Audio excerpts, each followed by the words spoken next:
자, 아이디어 내주신 저희 단톡방에 지연님 활동도 많이 하고 계신데 아이디어 내주셔서 감사하고요. 일단 오늘의 주제는 앞으로 집값이 어떻게 될 것인가. 대출 규제가 자꾸 이루어지고 있는데 집값은 그러면 더 오르면 나는 언제 이게 집을 못 사는 건가? 이렇게 생각을 하실 텐데, 자, 내년 이후에 잘 기다리면 우리가 집을 좋은 가격에 잘 살 수 있는 기회가 100% 옵니다. 그 기회를 누가 잘 잡느냐가 문제인 거지. 지금 당장 대출이 막는다고 해서 우리가 이거를 대비를 해야 되지, 이거를 넉넉히 기다리면 안 됩니다. 자, 어떻게 그 관점을 가져야 되는지 한번 영상으로 설명드리겠습니다. 자, 내년에 겪어보지 못한 대출 빙하기가 온다. 그래서 내년 되면 이제 DSR 40% 잡고, 그리고 이제 이금융권 50% 잡고 총 대출 2억이 넘으면 40% 적용한다, 이런 소리인데, 자, 이걸 알기 전에 일단 미국 금리부터 알고 나서, 그리고 우리가 어떻게 대비를 해야 되는지, 그런 영상이니까 그거부터 설명을 드릴게요. 미국 연준에서 재료금리를 유지한다고 2020년 6월달 기사고요. 2022년 말까지 우리는 금리 인상 없을 거다라고 얘기를 했는데,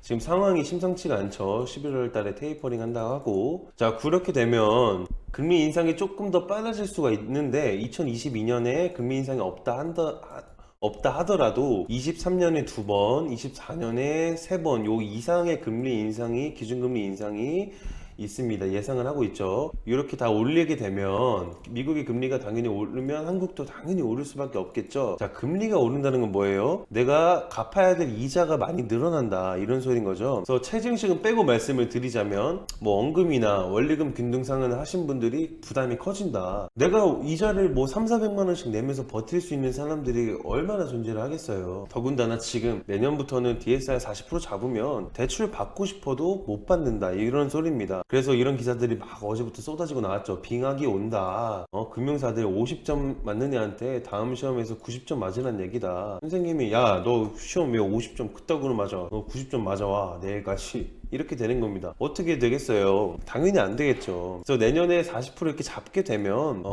여러분들, 이 영상 보시는 분들이든 아니든 다 못 사시는 거예요. 다 전체적으로 못 산다. 도대체 DSR에 40% 뭐길래 못 산다는 거야? 이렇게 보시는 분들은 이거 보시면 될 것 같아요. 40%가, 자, 연봉이 4천만 원. 이 4천만 원이라는 수치는 그 30대랑 40대 평균 연봉이 3,920만 원인가 60만 원인가 그래요. 그러니까 4천만 원으로 예상을 잡고 말씀을 드리자면, 4천만 원에 요 40%를 곱하면 1,600만 원이죠. 1년 동안 내가 내는 이자랑 원금이랑 합쳐서 이 1,600만 원 넘어가면 안 된다. 한 달에 이거 12로 나누면 133만 원이 넘어가면 안 된다. 자, 이게 뭔 소리냐? 자, 여러분들이 이제 내년에 9억의 집을 살려고 해요. 그래서 LTV 40% 잡고 원래는 3억 6천이 나오는 건데 2억이 넘어가니까 당연히 DSR을 봐야겠죠. DSR 계산을 대충 제가 먼저 해보다 보니까 한 2억 9천이었을 때 30년에 3.5% 금리 잡고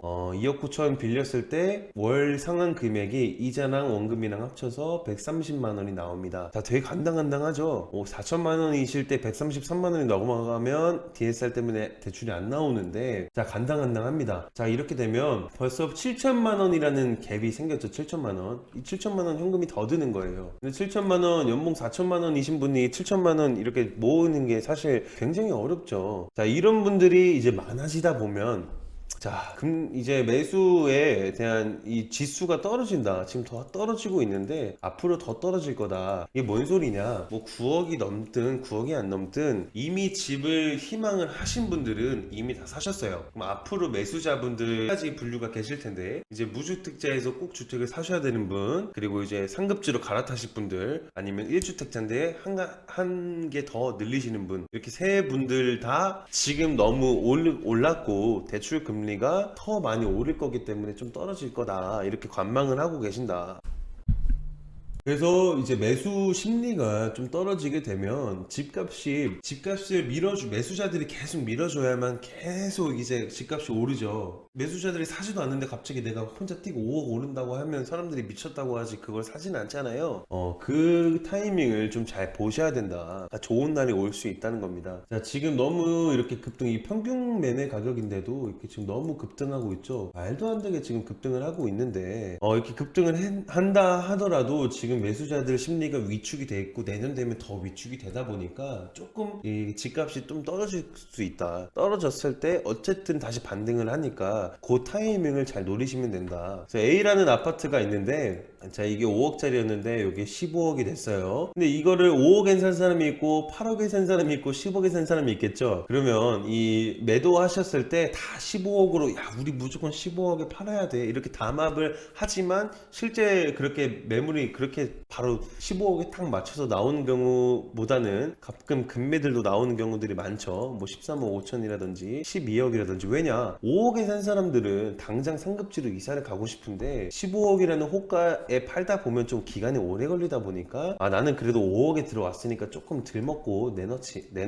내놔도 되지 이런 생각을 하실 거예요. 그래서 어떻게 됐느냐, 정부와 금융권이 돈줄 재개와 최근 가팔랐던 집값 상승 피로감 등이 거래 시장의 위축의 원인으로 보인다. 그래서 양천구 목동 신시가지 7단지 여기는 뭐 아실이나 뭐 네이버 매물 보시면 21억에서 뭐 22억 23억까지도 할 텐데 요게 지금 저저번 주 저희 기사가 저번 주 거니까 자 이렇게 나왔던 매물들이 19억 5천까지도 내놨는데 심지어 이것도 안 나간다. 자, 이게 뭔 소리냐? 아까 제가 처음에 말씀드렸던 누군가는 5억에서 15억에 안 팔아도 되니까 좀 낮추는 겁니다. 이런 것들이 금리가 오르게 되고 대출 규제를 심하게 옥죄다 보면 이 15억짜리가 13억 5천에 나갔는데 대출이 자꾸 안 나오다 보니까 조금 더 내려갈 수도 있다. 그래서 매수자 심리가 이것 봐라 더 떨어지겠네. 대출 금리가 너무 비싸고 미국 금리가 인상이 되고 어차피 대출 규제도 계속 DSR을 잡고 있으니까 어차피 이 가격엔 못 사. 그럼 구매 수요가 없어지니까 밀어주는 수요가 없다 보니까 당연히 주택시장에 안정화가 올 수 있다 이런 겁니다. 그래서 결국 이제 우상향으로 갈 거예요. 이렇게 그래프가 급등을 하다 보면 살짝 떨어질 수도 있는데 여기서 또 다시 반등을 하겠죠. 그러니까 급등을 멈추는 시기가 왔을 때 매수를 잡는 게 좋을 수 있다 이런 겁니다. 대출 규제가 지금 심하긴 해요. 저도 이거 보고 나서 좀 욕 아닌 욕을 좀 했어요. 야 이거 잡는다고